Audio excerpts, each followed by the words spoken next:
Geçerse bir tek boş ver.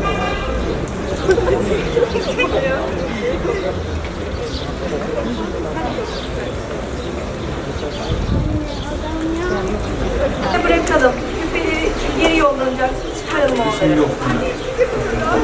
Çanta, kolye, hiçbirinin yanınızda olmaması gerekiyor. Beklememeniz için onları bırakalım.